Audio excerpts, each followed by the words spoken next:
Hey everybody, what's the best day of your dream home build? In my opinion, it's a day like today. It's concrete pour day here in Laneville, Texas. This is where that dream home really starts to take shape, and this couple has waited 2 years for this day. This is going to be a beautiful custom hybrid frame Barndominium. We're here on concrete day. Let's get started.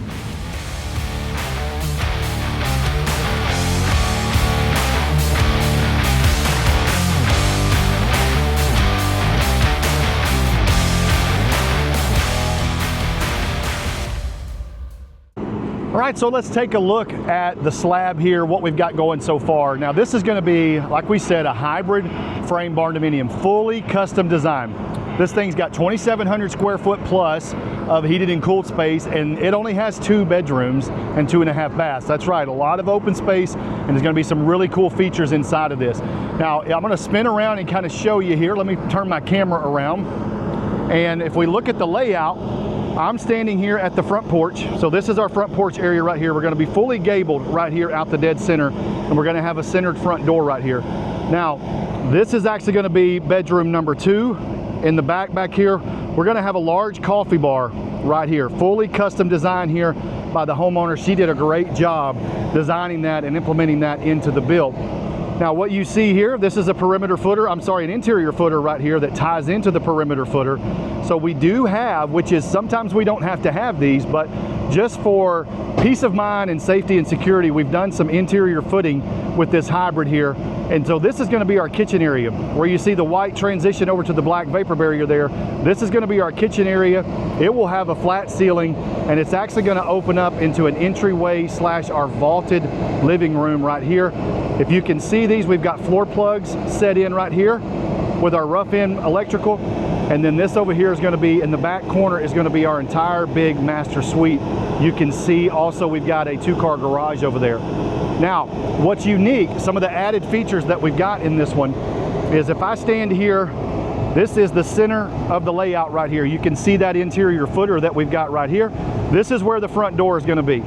Now to the left of this front door, when you walk in right here, will be a fully functional office because our homeowner works from home. And if we slide down right here, we're gonna have a full theater room right here. It's gonna be fully carpeted. We're gonna make that room as dark as we possibly can because that's gonna be the designated theater room. And then this will be our laundry room that ties over into our garage area here. But I wanna talk to you for just a minute before we've got a truck that just pulled up. I wanna talk about perimeter footing for just a second. You can see right here that we've got our perimeter footer. Now you've seen this before in videos that I've done. The reason we have perimeter footing is because the majority of the weight is gonna be on the perimeter of this build. And I wanna show you, with this being a hybrid build, I wanna show you what we're doing as far as weld plates. All right, so we have the perimeter footing pretty much poured for the most of the house. We haven't done the interior yet. They usually will start on that garage side and work their way over to where I'm at right now. I'm on the 2-bedroom side and the outside of the home right now, but I want to take just a second and explain to you what these weld plates are. I've got guys going around the perimeter right now, and they're setting these weld plates. I've got 2 guys that are putting them in position. I've got another guy going sure, making sure that they are centered on their mark on our form board. So what is a weld plate, or what are anchor bolts? So this is a weld plate. You'll notice that there are no bolts on top of this, so we don't have any anchor bolts there, but we do have anchor into the slab. So these are going to actually be wet set. So I'm going to show you. They'll kind of come down, set these down into the concrete, make sure everything is squared and settled in there. And these are curved to make sure that they're set and anchored very well, so they can't be pulled out of there by wind, weather, anything else. So what we'll do is we'll get this plate set. It'll be flush with the top of our concrete. We will then come in with our 4x4 or 6x6, depending on what the engineering calls for. We'll set that post on top of here, and we'll weld around the perimeter there and make sure we get a good solid bead all the way around. Now, what you don't want to do is be exactly the same size as your column or your I-beam, because we want to leave room to weld inside that plate. So we can put 6-inch plates, 8-inch plates, 10-inch plates. Some people will actually use a generic, hey, we just put 8-inch plates in there no matter what we're doing, or 10-inch no matter what we're doing, because it's not going to affect the integrity or the design or the measuring of the build or anything like that. So right now we are setting these weld plates in. They're going to wet set these down. Once that concrete is cured and dried, these are not coming out. So these are what are providing the strength and security around the perimeter of your steel frame Barndominium, or in this case in Laneville, our hybrid steel frame Barndominium. Now this interior footer right here is 18 inches deep. So I asked the question to T-Mac, our guy who's doing our concrete, hey, why do we have all the perimeter footing for the hybrid and we have the interior footing? And he gave me a very good explanation for this. So I know you probably can't see in the video, but there is a weld plate right here. There will also be a weld plate obviously in this corner right here where this connection is. The reason they do this is because everywhere that we have weld plates in line with each other, and if you're not familiar with steel structures, those posts are always aligned throughout the building. So this column is going to align with this column. And for just safety, precautionary, strength and stability, T-Mac says they always, on the hybrid builds and a weld-up build, they're going to put this interior footer here between those two weld plates. Again, just for the peace of mind and the security and the stability of this building. So we've got a footer here, we've got another one right down the middle right here, and then we've got another one where these guys are smoothing out right here. We've got another one there that ties all of these columns in, because again, the foundation and the slab, we do not cut corners there. We want to make sure, of course, we don't cut corners anywhere. Obviously that sounded really bad, but we're definitely not going to slack or waste money or you know, try to save money on the concrete and the foundation and the stability of this building.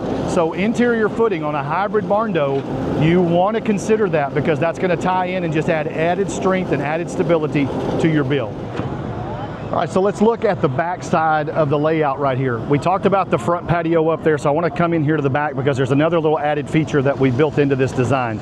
So this is our master bathroom area right here, and our master bedroom ties in right here as well. So this is going to be a utility room that's built in here. This is going to be essentially a mechanical room built into the layout right here. So we're going to have a water filter system. We're going to have our water heater tied in there. Our electricals coming into that room. So it's going to be a central hub for all of the mechanicals, electrical, everything that's coming into the home. And it's going to be in a great location because we can tie right into everything from there. But the homeowner wanted a designated area right here. And we're actually going to put a roll-up door here. So if we wanted to, we could park a mower in there if we need. We do have a shop on the property over here, but they wanted a roll-up door so that if we wanted to use that for storage or anything else, we could. Now this is our back patio right here. This is all going to be under the same roof, so we're not going to break that patio apart. It's all going to be under one single roof. And let me show you what we're doing as we come over here. We're going to extend that roof out in this open area right here. So we're not putting a slab here. This is actually going to turn out to be gravel, and I think our generator is going to wind up going in this area for the house. We will have a whole house generator, and even though this house is 2,700 square foot, we probably only need a 22 kW whole house generator to run this entire house. But this is going to be a covered area. The roof for the patio and the main house are all going to be tied in, and this will be a covered area that we can have some storage, again, some covered storage. But I believe this is where our generator is going to wind up going. We'll see as we get through the build. So we're getting more of the pour done today. We'll touch back in just a second once they finished up pouring the main house and show you what this slab looks like.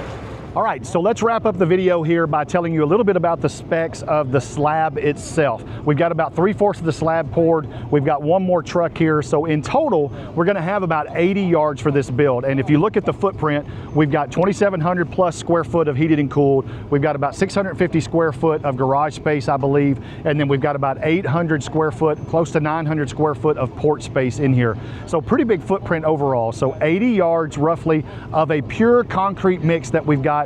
It's kind of a custom mix that we've got with T-Mac and his crew over here. He does a lot of slabs for us. You won't find anybody better than T-Mac to handle those, and I'll put his contact information in the description here. If you're in the East Texas area, and pretty much he's told us he'll go a lot of places, you're not going to find anybody better than T-Mac to handle that slab for you. So we've got 80 yards here, pure concrete mix. This is about a 3,000 PSI slab. This is a monolithic pour of that pure concrete mixture that we've got. For the perimeter footers, we've got 18-inch deep perimeter footers, and then we've got our interior footers. Those are also going to be 18 inches deep. And again, we talked about tying in. Why the interior footing instead of just the perimeter? Those interior footers are tying in our weld plates. Anytime that we have a weld up, and this is again why we love using T-Mac, he says, man, I am not going to pinch pennies here. I'm going to make sure that this building is going to last a lifetime. This is a dream home for this family and a legacy build that we want to last a lifetime. So we're going to go ahead and put interior footers between those columns and those weld plates.